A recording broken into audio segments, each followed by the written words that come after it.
मैं सोच समझ के बोल रहा हूं, मैं पढ़ लिख के बोल रहा हूं, और मैं सिस्टम को बहुत गहराई से देखने के बाद बोल रहा हूं। हम आपको ऐसा इंफॉर्मेशन दे सकते हैं, सामाजिक इंफॉर्मेशन, कि आप अपने सपने में भी नहीं देख पाओगे। उनके मालिकों की लिस्ट निकालिए, उनकी सीईओज की लिस्ट निकालिए, यह सब हम तेलंगाना में अब कर सकते हैं। नोरमा ग्रुप, जो सोचता है वो करता है।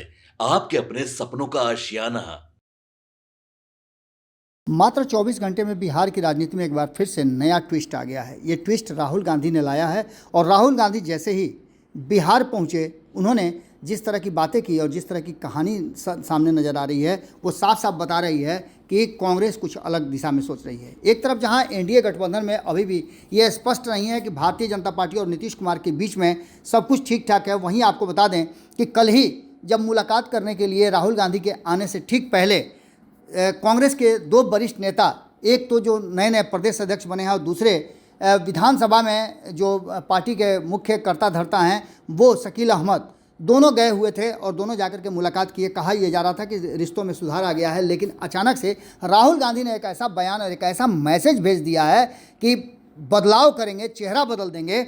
इसको लेकर के अब चर्चाएं शुरू हो चुकी हैं। आपको बता दें कि राहुल गांधी हालांकि 25 मिनट ही ठहरे और 25 मिनट में ही उन्होंने जो कार्यक्रम था उस कार्यक्रम को लेकर के उन्होंने जो भाषण दिया, उस भाषण में अपनी बातों को रखा। एक तरफ जहां आपको बता दें कि राहुल गांधी के कई कार्यक्रम थे। राहुल गांधी सदाकत आश्रम पहुंचे हुए थे। सदाकत आश्रम में राहुल गांधी से मिलने की होड़ लगी हुई थी, आपस में नेताओं की भिड़ंत भी हो गई, जो खबरें हमने आपको बताया भी था, हमारे चैनल पर आप देख सकते हैं।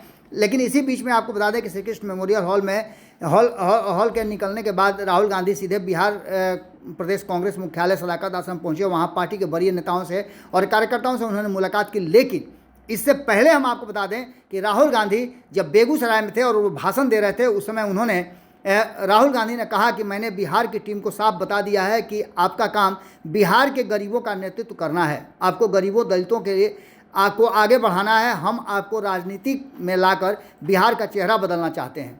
जो आज बिहार में हो रहा है, जो एनडीए की सरकार बिहार में कर रही है, चुने हुए अरबपतियों के जरिए राजनीति चल रही है, अंबानी अडानी की राजनीति चल रही है, उसको हम हराने जा रहे हैं। उन्होंने संविधान अपने हाथ में लेकर के जो बातें कही वो आपने देखा ही होगा और सुना भी होगा। दूसरी तरफ आपको बता दें कि राहुल गांधी के इस बयान के बाद से अब प्रतिक्रिया भी आने लगी है। आपको बता दें कि उन्होंने सीधे तौर पे तो बात नहीं कही, लेकिन बिहार की जनता जिस तरह से डायरेक्शन देगी उसी तरह से राजनीति करने की बात उन्होंने कही है। उन्होंने कहा है कि राजनीतिक बदलाव हुआ है। अंग्रेजों के खिलाफ जिस तरह से लगातार कांग्रेस लड़ती रही है, उसी तरह से इस नई जो व्यवस्था है, नए जो कॉम्युनल लोग आकर के खड़े हो गए हैं, उन लोगों के खिलाफ हमको लड़ना है। इसके साथ साथ उन्होंने ये भी कहा कि प्रधानमंत्री 400 के पार का नारा देते हैं तो इंडिया गठबंधन सामने आया तो रिजल्ट ही सबके सामने है, रिजल्ट ही बदल गया।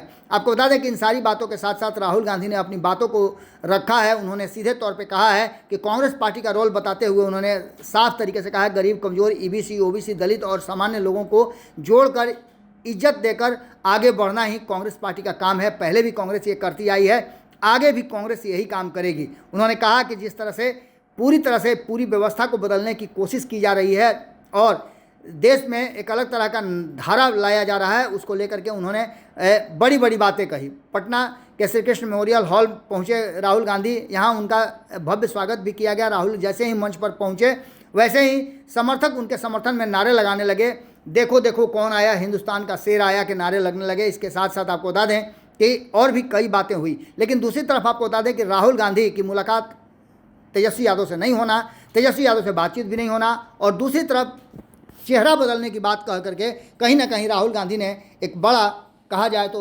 चेतावनी या फिर भय पैदा कर दिया है राष्ट्रीय जनता दल और तेजस्वी यादव, लालू यादव के पास। देखिए क्या कुछ कहा है राहुल। अंबेडकर जी ने दलितों की लड़ाई लड़ी, दलितों के लिए लड़ाई लड़े। सिखाया किसने? सिखाया देश के दलितों ने। जो देश के दलितों के अंदर दर्द था, उस दर्द को अंबेडकर जी समझे, उस दुख को अंबेडकर जी समझे, उस सच्चाई को अंबेडकर जी समझे और उस सच्चाई के लिए अंबेडकर जी लड़े। इसीलिए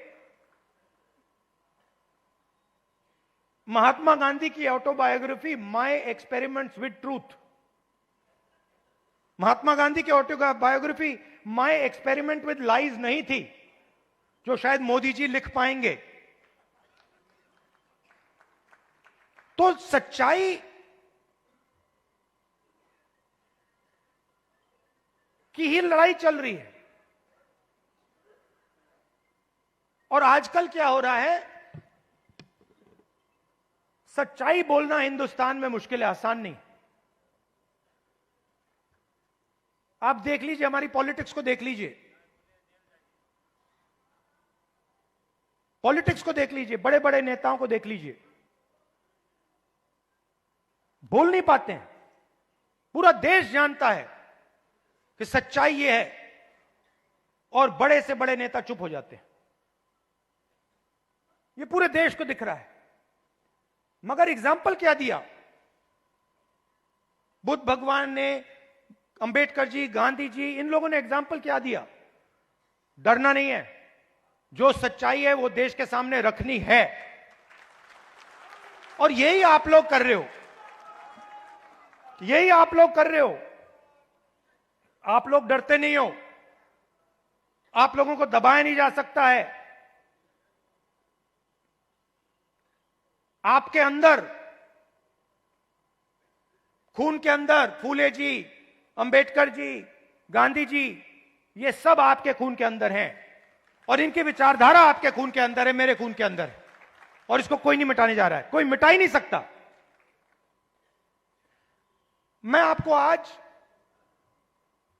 दो तीन चीजें कहना चाहता हूं, मगर मेरी माइंड में एक सवाल है। तो सबसे पहले मैं आपसे सवाल पूछना चाहता हूं, देखना चाहता हूं, आप में से, आपने देखा होगा अमेरिका के राष्ट्रपति ने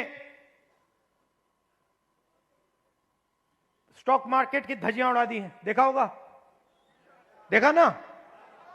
अच्छा, आप मुझे बताइए, आप में से, इस भीड़ में से कितने लोग स्टॉक मार्केट में पैसा डालते हैं? हाथ उठा के दिखाइए। अब ये देखिए, घूम के देखिए, यहां पे 1% से कम लोग स्टॉक मार्केट में पैसा डालते हैं, 1% से कम। अगर यहां 100 लोग हैं तो एक हाथ उठ रहा है। तो ये स्टॉक मार्केट आपका औजार नहीं है, इसमें अनलिमिटेड पैसे बने, मगर इसका फायदा आपको नहीं मिला।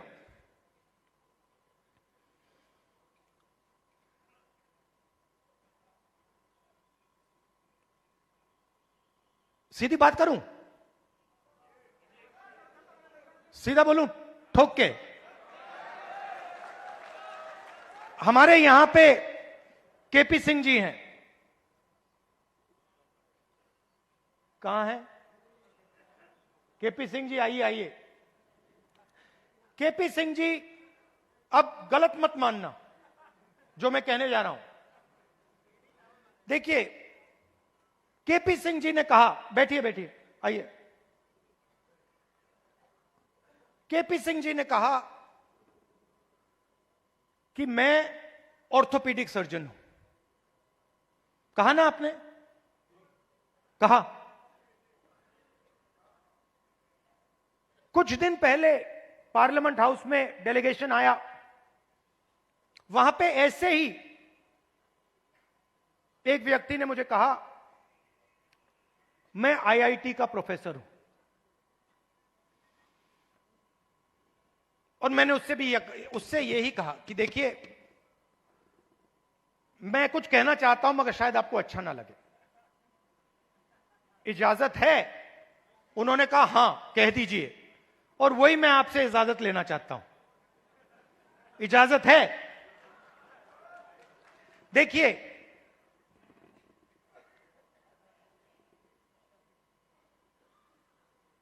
आप में ऑर्थोपेडिक सर्जन की स्किल है, ऑर्थोपेडिक सर्जन की नॉलेज है, ज्ञान है। जो ऑर्थोपेडिक सर्जन होता है वो आप में सब कुछ है, मगर आप ऑर्थोपेडिक सर्जन नहीं हो। क्यों? क्योंकि पूरा का पूरा सिस्टम आपके खिलाफ काम करता है। आप सोचते हो कि आप ऑर्थोपेडिक सर्जन हो,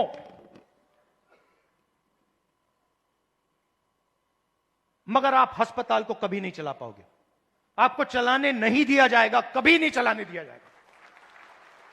और अगर आप में क्षमता चलाने की हो तो आपको फाइनेंस नहीं मिलेगा, पैसा नहीं मिलेगा, बैंक लोन नहीं मिलेगा।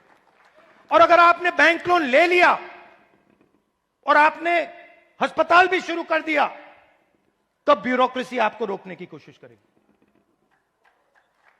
तो आपके मन में लग रहा है आपको कि मैं ऑर्थोपेडिक सर्जन हूं, मगर ऑर्थोपेडिक सर्जन के सच्चे औजार आपके हाथ में नहीं है, आपके खिलाफ काम कर रहे हैं।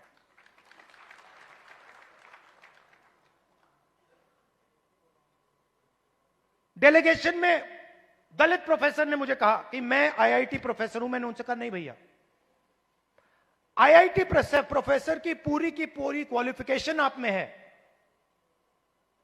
मगर सिस्टम आपको सच्चा आईआईटी प्रोफेसर नहीं बनने देगा।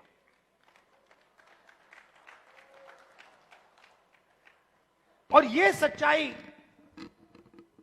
आस्ते आस्ते आस्ते आस्ते मुझे बहुत गहराई से समझ आ गई है।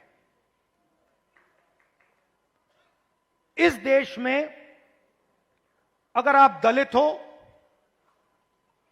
पिछड़े वर्ग के हो, आदिवासी हो, माइनॉरिटी हो, और उसमें मैं महिला भी जोड़ सकता हूं, पिछड़ा बोला, ईबीसी हो, अति दलित हो, अगर आप अपर कास्ट के नहीं हो तो आप सेकंड क्लास सिटीजन हो। और मैं ये ऐसे नहीं बोल रहा हूं, मैं सोच समझ के बोल रहा हूं, मैं पढ़ लिख के बोल रहा हूं, और मैं सिस्टम को बहुत गहराई से देखने के बाद बोल रहा हूं। मैं आपको 2-3 उदाहरण देना चाहता हूं। तेलंगाना में हमने कास्ट सेंसस किया, और बात अब तेलंगाना में कास्ट सेंसस से बहुत आगे निकल गई है।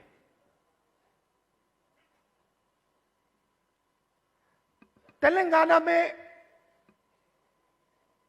हम आपको ऐसा इंफॉर्मेशन दे सकते हैं, सामाजिक इंफॉर्मेशन, कि आप अपने सपने में भी नहीं देख पाओगे।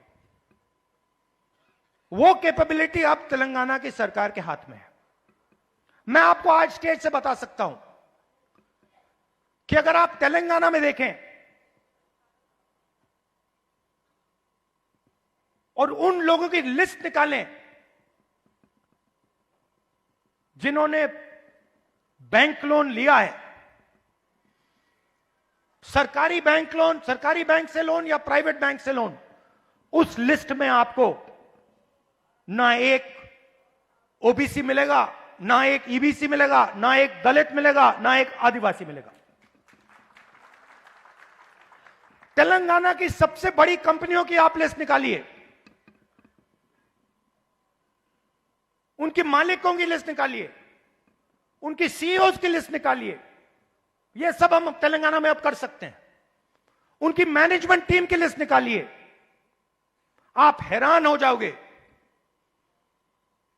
मैनेजमेंट में, सीईओ की लिस्ट में, मालिकों की लिस्ट में आपको ईबीसी, ओबीसी, दलित, अति दलित, आदिवासी कहीं नहीं मिलेंगे, है ही नहीं।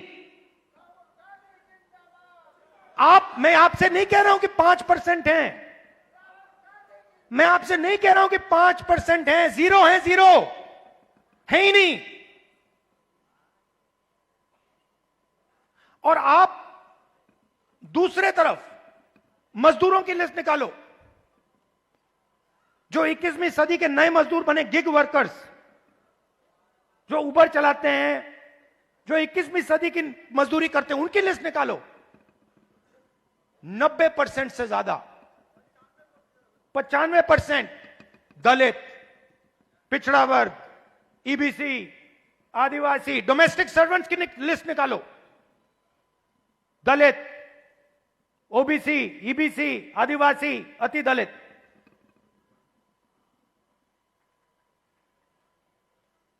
और मैं सिर्फ कंपनियों की बात नहीं कर रहा हूं, मैं अस्पतालों की बात कर रहा हूं, शिक्षा के सिस्टम की बात कर रहा हूं, सरकार की बात कर रहा हूं, कॉर्पोरेट इंडिया की बात कर रहा हूं। जहां भी आप देखो, आप हुई नहीं।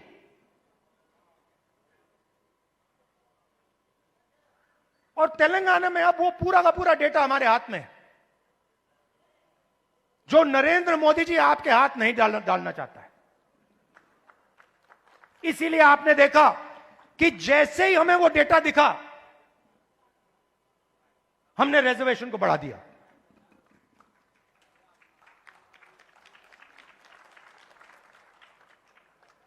मैंने नरेंद्र मोदी जी को लोकसभा में सामने बोला,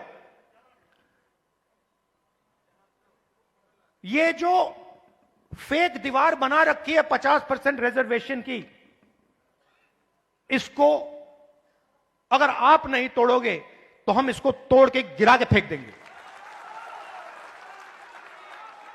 और दूसरी बात, इस देश के दलितों को, पिछड़ों को, ईबीसी, ओबीसी, अति दलित, आदिवासी, गरीब जनरल कास्ट के लोगों को पता लगना चाहिए कि इस देश की सच्चाई क्या है। कि 5%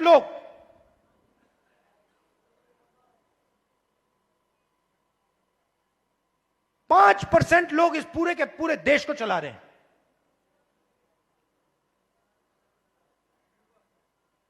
दस 15 लोग हैं जिन्होंने पूरे के पूरे कॉर्पोरेट इंडिया को पकड़ रखा है। अदानी, अंबानी, 10 नाम है। और आपका लाखों करोड़ रुपया सीधा आपके जेब में से उनके जेब में ट्रांसफर होता है। जीएसटी आप देते हो, कर्जा माफ उनका होता है। जीएसटी आप देते हो और ठग से कर्जा माफ उनका होता है।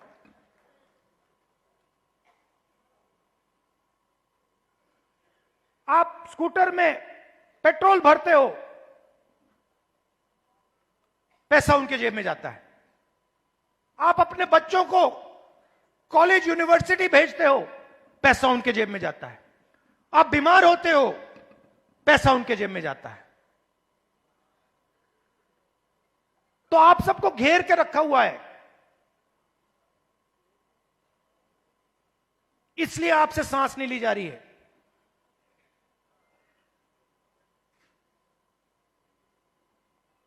क्योंकि पूरे सिस्टम ने आपको घेर के रखा हुआ है। और उसमें गरीब जनरल कास्ट भी हैं, वो भी उन कंपनियों में नहीं जा सकते, वो भी डॉक्टर नहीं बन सकते, वो भी लॉयर नहीं बन सकते।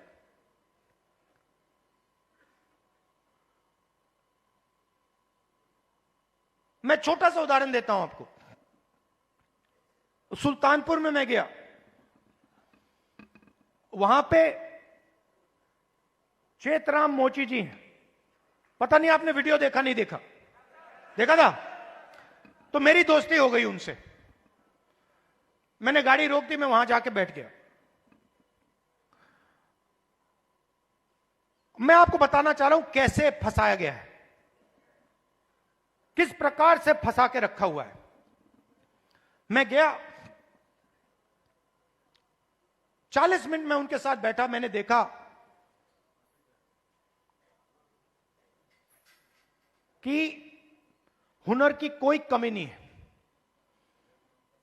उनसे आप कोई भी उनको आप कोई भी जूता दे दो और कहो भैया इसको बना दो, कोई भी हो, मतलब ब्रांडेड जूता हो, ये आपने पहना हुआ ये हो, कुछ भी 2-3 घंटे में वही जूता आपको मिल जाएगा, उससे अच्छा मिल जाएगा। और मैंने उनसे पूछा आप यहां कितने साल से हो? कहते हैं 40 साल से हूं राहुल जी, 40 साल। फिर मुझे देख के कहते हैं राहुल जी ये मेरा बेटा है, अब ये यहां मेरे साथ काम नहीं करना चाहता। तो मैंने कहा क्यों? और फिर सिर नीचे करके कहते हैं कि राहुल जी 40 साल में मुझे किसी ने इज्जत नहीं दी। एक ही आदमी ने, मेरे पिता ने मुझे रिस्पेक्ट और इज्जत दी थी। मैं यहां आता हूं, सुबह आता हूं, दिन भर काम करता हूं, घर चला जाता हूं। 40 साल में मुझे एक व्यक्ति ने इज्जत नहीं दी। अकेले काम कर रहे थे, बेटा कह रहा था मुझे नहीं करना काम, मैं जा रहा हूं, मैं नौकरी करूंगा। मैंने उनसे पूछा, मैंने कहा एक बात बताइए,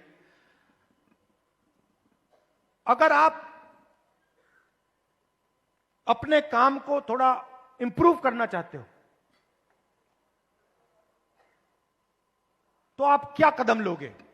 एकदम उन्होंने मुझे बोला कि देखिए राहुल जी, मैंने एक मशीन है, मैंने उसकी फोटो देखी थी, अगर वो मशीन मुझे मिल जाए तो मेरा काम डबल हो जाएगा ऐसे ही। तो हमने क्या किया, बहुत महंगी मशीन नहीं थी, हमने किसी राजनेता से वो मशीन डोनेट करा दी और उनको हमने मशीन दे दी। नहीं, अभी ताली मत बजाइए, अभी ठहर जाइए, ताली बजाने की बात अभी आ रही है। 3 महीने बाद मुझे फोन आता है,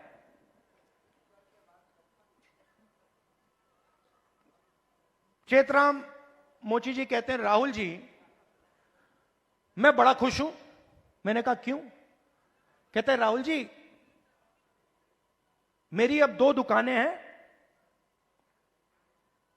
10 लोग मेरे लिए काम करते हैं।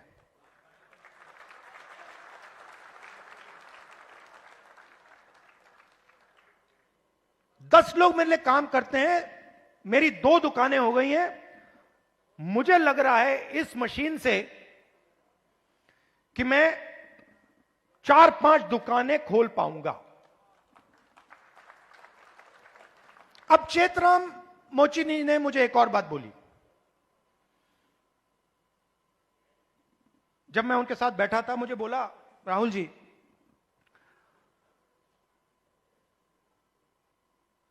यूपी सरकार ने मुझे एक बार ट्रेनिंग पे बुलाया,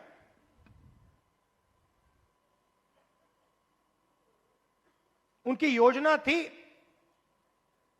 ट्रेनिंग पे बुलाया। तो मैंने उनसे कहा क्या सीखे? कहते राहुल जी मैं वहां गया, ट्रेनर से ज्यादा तो मुझे मालूम था। वो ट्रेनर को मतलब वो तो ट्रेनर मोची ही नहीं था, उसको तो कुछ मालूम ही नहीं था। मैंने कुछ टाइम उसको समझाने की कोशिश की, मगर फिर वो समझा नहीं तो वापस आ गया। अब आप देखिए हुनर किसके हाथ में है? चेतराम जी के हाथ में। ट्रेनिंग कौन दे रहा है?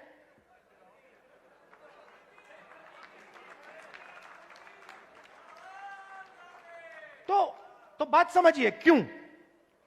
क्योंकि ट्रेनिंग का नेटवर्क कंट्रोल में है। मशीन क्यों नहीं मिल रही? बैंक का सिस्टम कंट्रोल में है।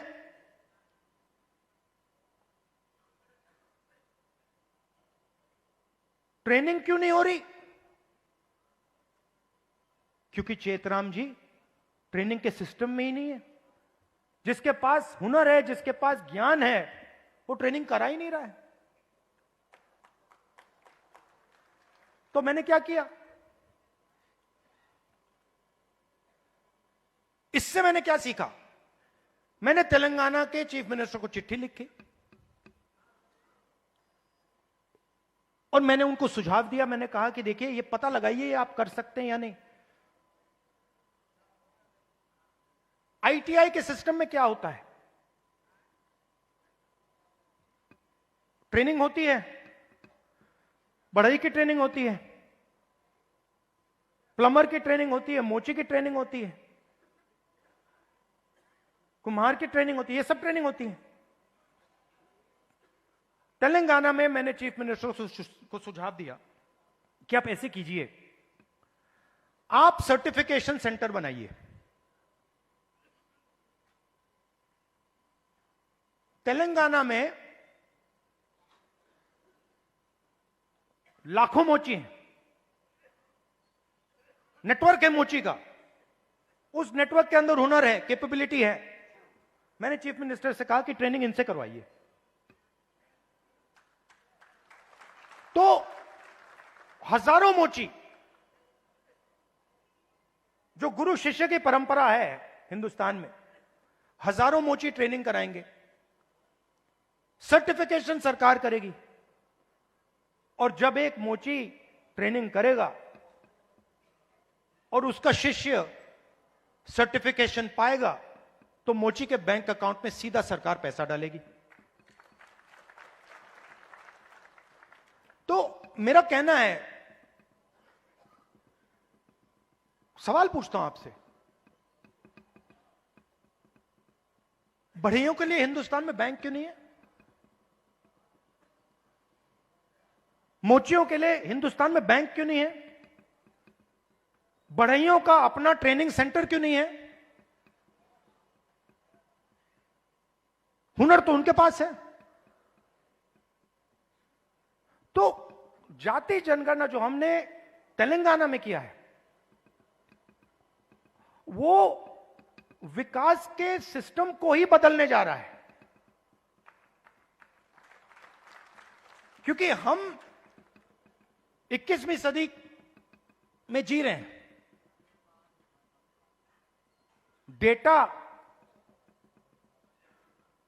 डेटा की सदी है, सब लोग डेटा की बात करते हैं।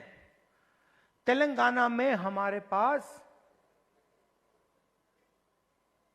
जाति का पूरा डेटा हमारे हाथों में है, और इस डेटा के साथ हम तेलंगाना की पूरी राजनीति को बदल सकते हैं। और जो सचमुच में आपका हक है,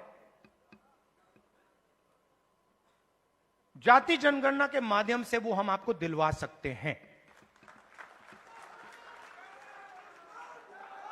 और सीधी सी बात है, बहुत सारे लोग कहते हैं कि भैया देखो, जाति जनगणना नहीं होना चाहिए। मोहन भगवत जी कहते हैं जाति जनगणना नहीं होना चाहिए।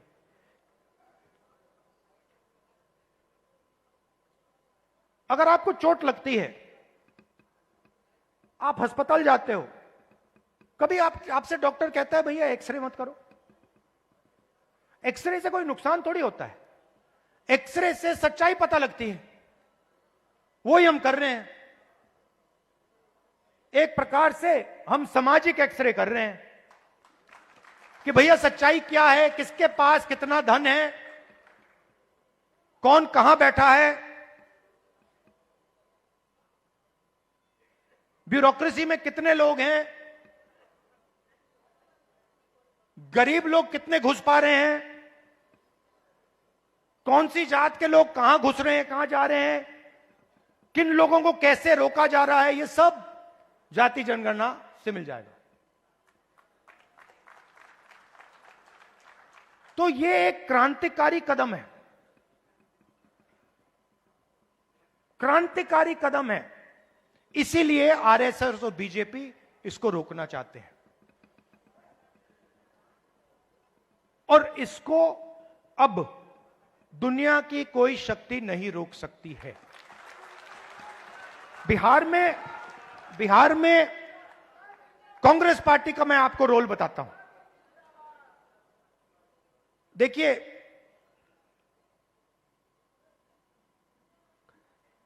कांग्रेस पार्टी की जिम्मेदारी, गठबंधन की जिम्मेदारी, जो गरीब लोग हैं, जो कमजोर लोग हैं,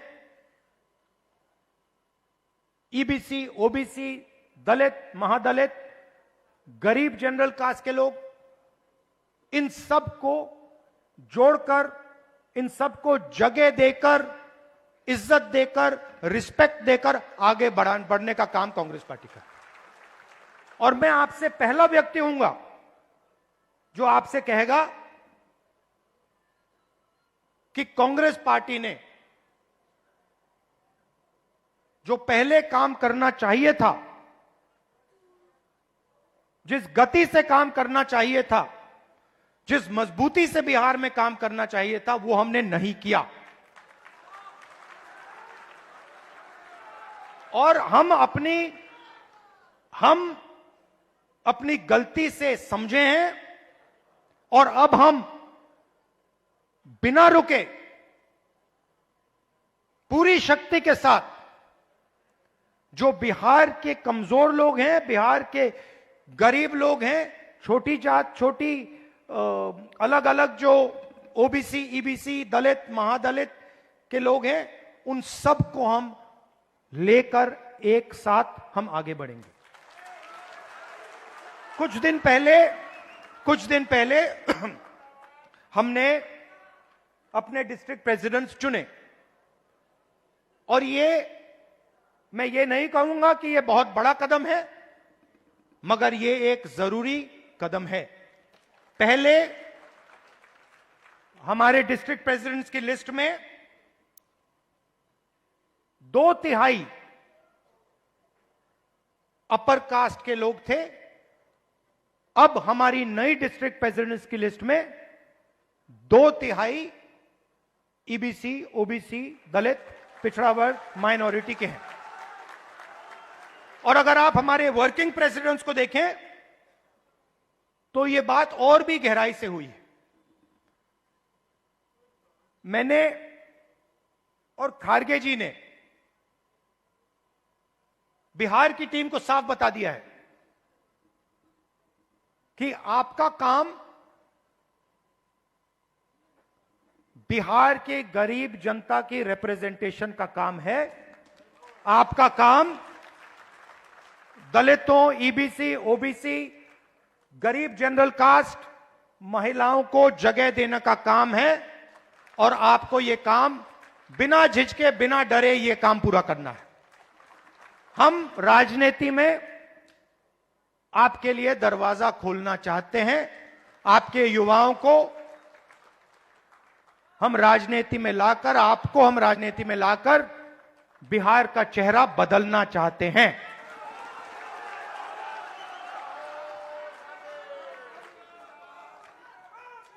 जो बिहार में हुआ है, जो आज बिहार में हो रहा है, जो एनडीए की सरकार बिहार में कर रही है, चुने हुए अरबपतियों की राजनीति चल रही है, अदानी अंबानी की राजनीति चल रही है, उससे हम लड़ रहे हैं और उसको हम हराने जा रहे हैं। और हम जानते हैं कि इस देश को बिहार की जनता डायरेक्शन देती है। जब भी राजनीतिक बदलाव आता है, अंग्रेजों के खिलाफ राजनीतिक बदलाव आया, बिहार की जनता ने यह बदलाव लाने का काम किया था। और हम समझते हैं कि बिहार की जनता फिर से यह काम करना चाह रही है और यह काम करेगी। और हम आपके साथ मिलकर, शामिल होकर यह काम करना चाहते हैं। सबसे जरूरी लक्ष्य कॉन्स्टिट्यूशन की रक्षा करना है। हमारी जो पुरानी विचारधारा है,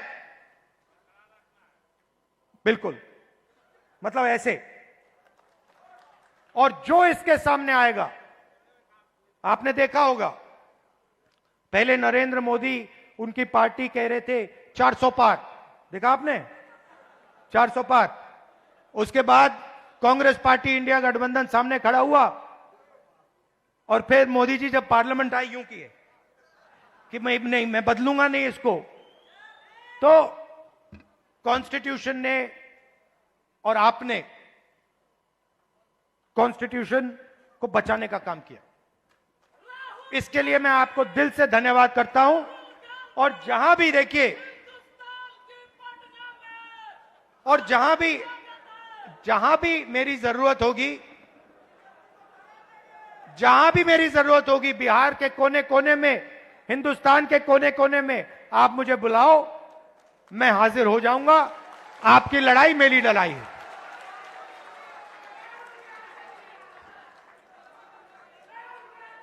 दिल से आप सबका बहुत बहुत धन्यवाद। आपके सपनों को हमने सजाया है, ई होम्स पैनोरामा को हमने बनाया है। ई होम्स मेरा एक सपना था जिस पे मैं पिछले 4 साल से काम कर रहा था। हमने जो बनाया है वो सबने है माना। ई होम्स पैनोरामा में हो आपका भी आशियाना। और फाइनली हमने 2021 में इस प्रोजेक्ट को लॉन्च किया। बहुत लोग अप्रिशिएट कर रहे हैं कि पूर्णिया जैसे शहर में, बिहार के, एक तो बिहार की बात करें उसमें भी पूर्णिया जैसे छोटे जगह में इस तरह का लाइफस्टाइल देना, ये सुन के हम लोगों को बहुत अच्छा लगता है। ई होम्स में हमने कुछ और भी किया है, जैसे हम जिस जगह में रह रहे हैं हमारे फैमिली सिक्योर हो, उनको सिक्योरिटी का ध्यान में रखा है। आपकी सुविधा और सुरक्षा आपके लिए खास है, ये आपका विश्वास है। इसमें आर्टिफिशियल इंटेलिजेंस का 7 लेयर सिक्योरिटी का हमने इस्तेमाल किया है। लस ग्रीन कैंपस को बनाया है। यदि हमारा बाउंड्री वाल है तो वो वर्टिकल गार्डन है। ये जितनी भी फैसिलिटी होता है एक इंटरनेशनल टाउनशिप में ई होम्स है, ये हम लोग विश्वास नहीं कर पा रहे हैं। जो भी हमारे मित्र, दोस्त या जो भी हमारे बाहर आते हैं तो हम लोगों को बहुत अच्छा सुनने को मिलता है और बहुत अच्छा क्रेडिट मिल रहा है। वो सारा हमने सिर्फ एक बिल्डिंग नहीं बनाया, हमें एक बहुत अच्छा लाइफस्टाइल दिया ई होम्स में। और मेरा एक सपना था जिसको मैं आज फुलफिल होते हुए देख पा रहा हूँ। ये आपका आवास है। ई होम्स पैनोरामा में अब आपका निवास है। E homes panorama, luxurious lifestyle redefined. Panorama group, जो सोचता है वो करता है। अगर ये वीडियो पसंद आई और वह बिहार के राजनीति और बिहारियत से सरोकार रखेनी तो सब्सक्राइब बटन दबा के चैनल के सब्सक्राइब कर ली। ओजे एगो घंटी बा, ओकरा बटन दबा देला से कुल सटीक और मारक खबर रुआ मुफ्त में मिल जाई। अगर रुआ पत्रकारिता के हमनी के नया प्रयोग में सहयोग कर चाहतानी तो ज्वाइन बटन दबा दी।